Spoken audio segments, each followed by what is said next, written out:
Muhammad is dead. Buddha is dead. Atheism doesn't have any substance, and your Greek fraternity and your sorority gods are dead as well. But Jesus Christ seems to be the only God that's still yet alive. Clock that. All right, I clocked it. And what I clocked is that her statements makes absolutely no sense and actually proves the invalidation of her Bible and her beliefs and her knowledge of other religions.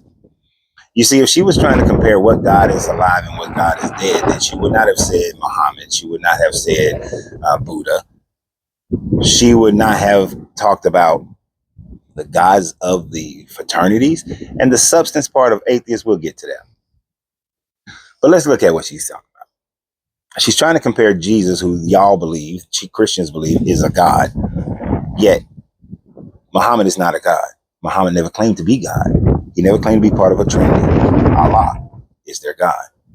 Buddha never claimed to be God, never claimed of a God, just a way, an energy source. Never claimed to be God. So it's apples and oranges. Your comparisons invalidate your entire statement. The Greek fraternities do not have the type of God worshipped by which you're talking about. You're just mad because you probably didn't make it into one of the sororities. But for those people who do believe in the Greek gods, and there are still some people who believe in Zeus and Apollo and Aphrodite, to those people, Apollo, Zeus, Aphrodite are still alive. In the same way that people who believe in Allah, Allah is alive to them, and people who believe in the energetic forces of the universe, which would be more akin to Buddhism, they believe that it is a force that is alive.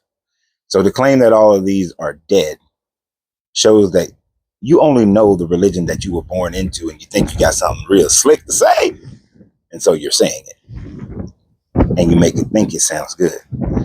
Now, when you spoke about atheists not having substance, if substance is only in the mindset of you have to have these moralities, that these moralities can only come from the Bible, if substance is that you have to have a heaven or hell, then that you're right. There's no substance there because atheists don't accept those lines of thought. Atheists looks at the world and they look at them as human beings, and they look at consideration and they look at love, and they say, what is the better moral stance to have in our society?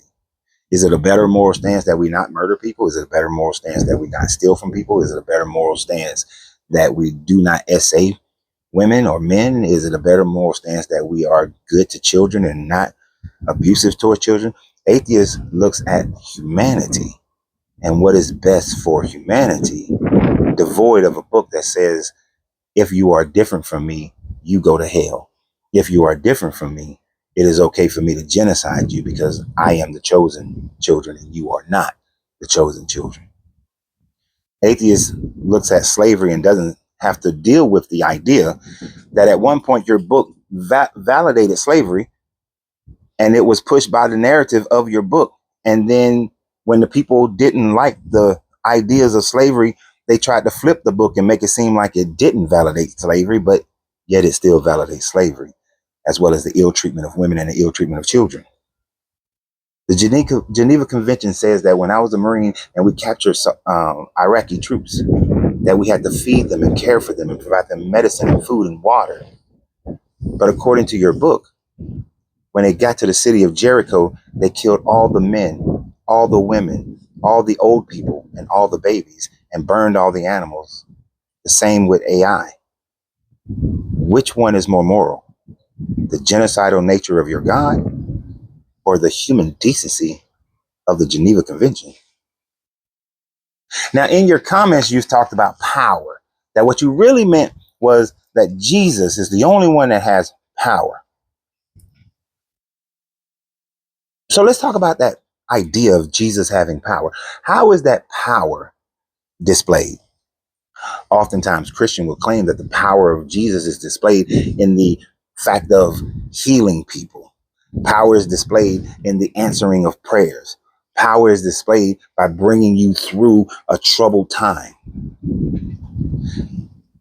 But if a person believed in Allah and they were healed without reason, if a person believed in Allah and they were in an accident but walked away unscathed, went through a troubled time and came out on the other side,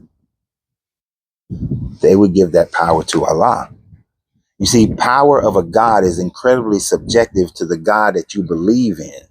A person who is in the Indus religion would give that power to Krishna or Brahma. A person in Ifa would give it to Oramare or Oshun. And I noticed that you forgot to mention the Brahmins and the Ifa, because as far as they're concerned, their God is alive. So that's neither here nor there. You didn't mention them. But in every religion, every belief system, if a person is miraculously saved, if a person goes through a situation, if a person uh, prayers are answered, they give it to Odin, they give it to Zeus, they give it to Jesus, they give it to Brahman, Krishna, they give it to whatever God they believe in. So to say that your God, Jesus, is the only one that has power is simply your naive belief without critically thinking through the entire situation. So you might need to grow up a little bit, young lady, because you are just repeating what you've been conditioned to believe. And that's it. There's nothing more to it than that, as most Christians do. So always remember, you have to free yourself. You know what? You know what? Hold on, y'all. I just realized something. The first take of this video, since Yahweh is a storm deity, right? Yahweh, the storm deity. The winds here in San Antonio were blowing so hard the first time I made this video that it caused the camera to flip down. The ring light went down and I pulled it back up and it was still recording. And so I had to redo it. But now in this second take, it is calm and peaceful because our Lord, the flying spaghetti monster on Saturn, calmed down the winds of Yahweh. He loosened his noodles across the skies and blocked the sun. The spirit of the Parmesan wheel held back the wind and strengthened the ring light. Let us all say sauce, sauce, sauce, sauce. And always remember, you have to free yourself to be yourself because your greatness is non-negotiable. Good journey, good vibrations.